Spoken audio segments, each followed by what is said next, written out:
Let's go for it. I'm gonna get fucked up here. Oh my god! Alrighty, hey yo, what is up, Knights? Aegis Rick here, back with some more DFO PvE, this time on my Asura, who's already max level, and, you know, I'm kind of in a bind right now. Oh, whoops, I think I turned off my buffer on accident. Anyway, I'm kind of in a bind right now because when I level my characters to max level, I find it harder and harder to make PvE content for my characters. I'm like, well shit, I don't want to just show off me decimating everything, so, but guys, we are doing pretty much the last dungeon in the game, currently in the game, the Slope Power Plant Escape. There's multiple reasons for me doing this, actually, so I thought I should mention all of those right now if you're interested. The boss at the end drops his boss card, which it gives plus 10 elemental damage. Just flat out, any element, all 4 elements gets 10 extra damage, and that's a really good elemental card. So the boss is good, not to mention we're farming the highest level special dungeon, so there's an increase, you know, at least I believe there's an increased drop rate for, you know, unique items that are level 80 or higher. So, you know, those are often sought out. Not to mention, I'm just trying to find a dungeon that I can do that covers all those bases, and also I can capitalize on the fact that the Second Awaken event is still going on. So basically, if I play on this character for 10 dungeons, I can get a capsule that can give me 10% EXP, no matter what my level is. So, and that's something I want to try to capitalize on every day. So I'm just doing a dungeon that I can do really quickly, and hopefully I was able to explain why I'm doing this. I'm just playing the game, basically. I find an excuse to play the game on this character, so instead of leveling my other characters, which, you know, I'm personally, if you ask me, I'm the kind of guy who doesn't want to waste time on a max level character when I have other characters to level, just because there's EXP to be had, guys. So anyway, guys, you guys can see we are not doing the full clear dungeons like you normally do. We still get tons of EXP, I'll tell you that much. And I forgot to turn off my Express FP. You want to turn that off. Obviously, like I said, the purpose of this is not to level up. It's to do 10 runs of this, so I can get the contract, like I said. So, if you guys don't know how the Slope Power Plant Escape works, I did a video on my Elven Knight showing this dungeon off. It's 3 dungeons in 1. You can't leave midway through, so sadly my mistake of keeping Express FP on, I can't remedy that now, but I will after this run. This is really going to cost me a lot, but, you know, we're not going to go through the song and dance of actually trying to use these dungeons to level up. Because if you were doing that, if you're doing these special dungeons to level up, what generally happens is you only do the first dungeon. And you just keep repeating that. You leave after every dungeon, then re-go into it. We want to get to the end so we can fight the boss, and we can also get a high chance of, or at least hopefully get a high chance of getting some kind of unique level 80. So that we can sell in the auction out for mad cash. Or use it ourselves. We get something we can use. But these dungeons, obviously, I have not shown off any PvE with my Indra. I had intended to once I initially made an Indra, never got around to it. So now this is the first time you guys have seen an actual Indra in action. So I'm going to show off my Indra net skill. This is a new skill. It basically is like a tether. And it does a lot of damage. It does a ton of fixed damage, and it does, I think, more ticks depending on how many enemies you hit. You also have this skill, which is like a lightning cloud, and it is just extra deeps. You don't have to do anything, and the lightning cloud just attacks people. After a certain duration, the lightning cloud will do a big AoE like lightning storm attack, and that's pretty good. Now, finally, there's also random lightning, just for the sheer fact that that's not even coming from the cloud. Just random lightning that is dropping from the sky because you are an Indra, and it does a lot of damage too. So, I mean, I've heard some people abusing that skill so hard that they can like AFK farm in like Forgotten Lands or something with that skill alone. I'm like, holy shit. So, Indra is one monster. Not to mention, because of the whole lightning passive now, all of our skills get lightning additions to them. For instance, our Wave Wheel Slasher gets a lightning like additional damage, which is a ton. You know, a Ground Quaker gets a lightning. Like, I'll try to show this off in the next room. A lot of the skills that I don't necessarily use, so I'm not getting the full benefit of it. But, you know, like I said, the Ground Quaker is getting a buff that's giving extra lightning damage and all that. So, you can tell whatever lightning damage is off the blue, and you can see right there. Now every hit of that Ground Quaker is doing extra lightning stuff. I'm also electrocuting people, which if you don't know how electrocution works, basically if an enemy is electrocuted, every hit after that will take a fixed amount of damage after every hit. So You know, if you have a big multi-hitting skill, for instance, like the Ghost Orb, which hits a massive amount of time. Well, if you hit somebody who is electrocuted already, dude, you're gonna freaking myrtleize them. It's insane, actually, how much damage you do on that. So yeah, a bunch of blue damage, which is damage that didn't show up before, and that's awesome. And I'm getting murdered right now. What this guy, Clone Furman, man? Chill out, Clone Furman. Okay, we're good.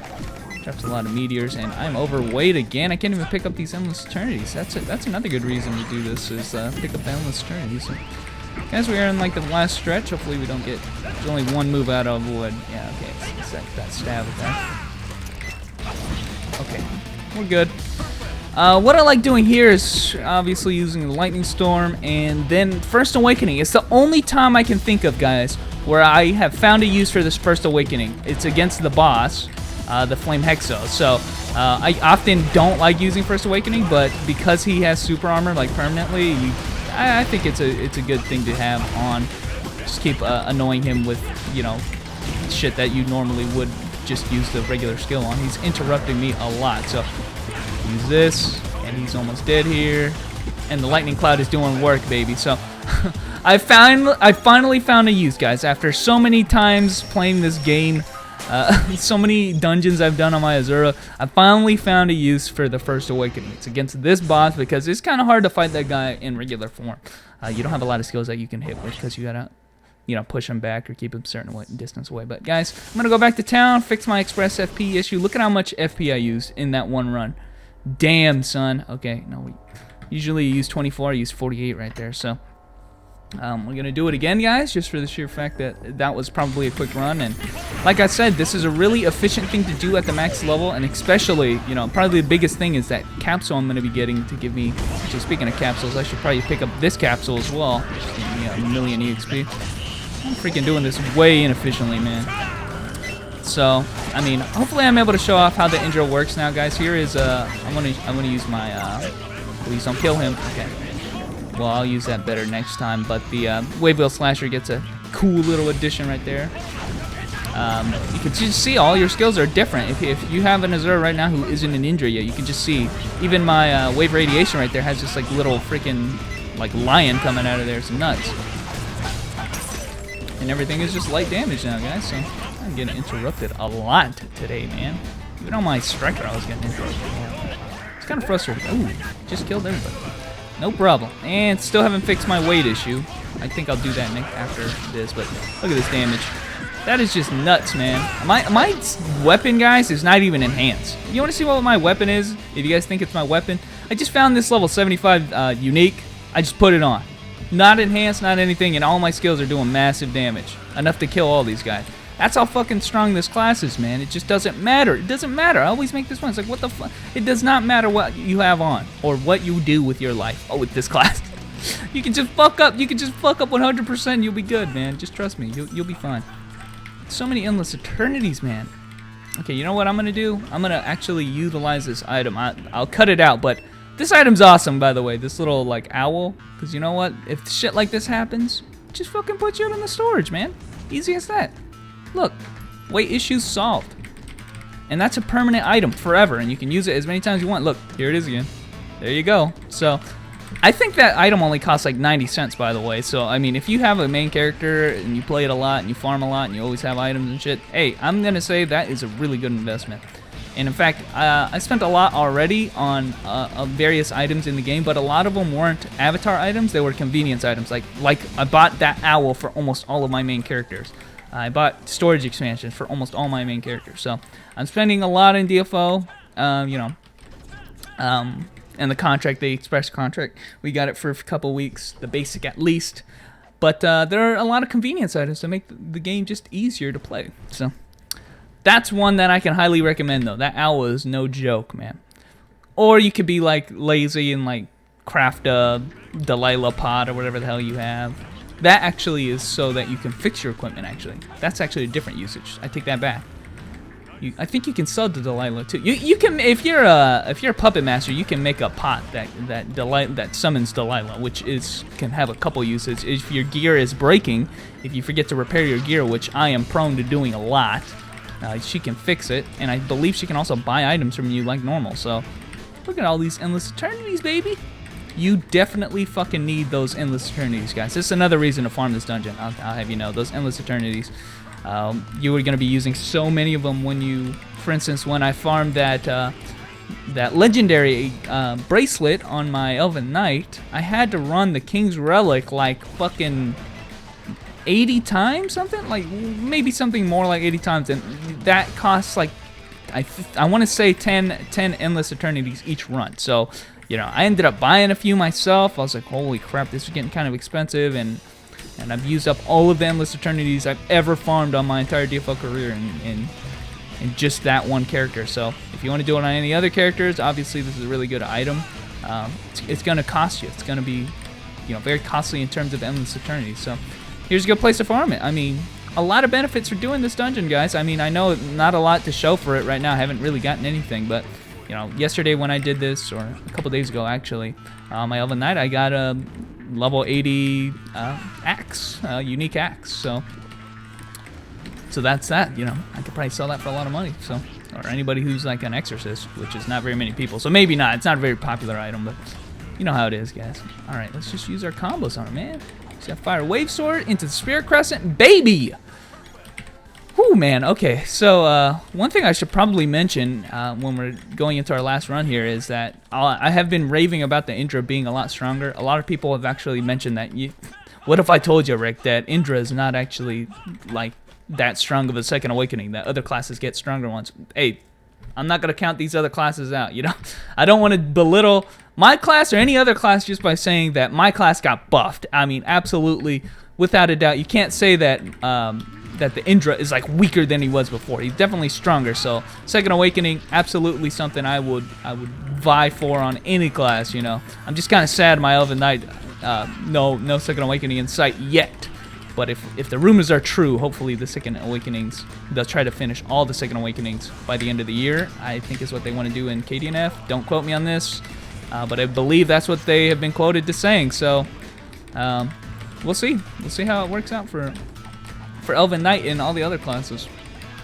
But absolutely, if your class is on the list, or if you know your class has a second awakening, you should be excited, like absolutely, because new skills, new passives, and the second awakening skill, which I have not used yet, and we'll use that. We'll try to use that on this boss fight. Try to save it to the end. It's actually, I'll be honest with you, the second awakening is probably the actual active for it is probably the most underwhelming damage. You kind of have to get the maximum damage. You have to utilize. Okay, let's first awakening first. You have to try to get the boss electrocuted, which is not the easiest thing, although I did get him there. And let's go for it, guys. Let's go for it. I'm gonna get fucked up here. Oh my god! Okay, resurrect. Yeah, that was my bad. That was my bad. Let's do it again. Let's hit him with one of these. That was really a fuck up on my part. I did not realize. Okay, it should drag him over there. Yeah, okay. I really should have fucking. Okay. It does that big explosion. We got. I should have realized. It's like, Rick, you're not invincible, man. That fire is gonna eat you alive. I fucked up. This is a hard boss to use that on. Okay, give me some slack, man. But anyway, guys, thanks for watching. There was a couple runs of the Slope Power Plant Escape. We have not gotten his boss card yet. I'm gonna need a couple of his cards, so I'm just gonna have to keep doing this, guys. We've done 6 runs. I've got a couple more left, so that I can benefit on this event right now, you know, and get this optimal pill and give it to another character for 10% EXP, which can account for. Let me just say right now, when you get to like this point in the game, that pill 10% is like 30 mil EXP. You know, this pill is awesome. Make sure you give it to your other characters that are high level. But anyway, guys, thanks for watching. And I will catch you nights later.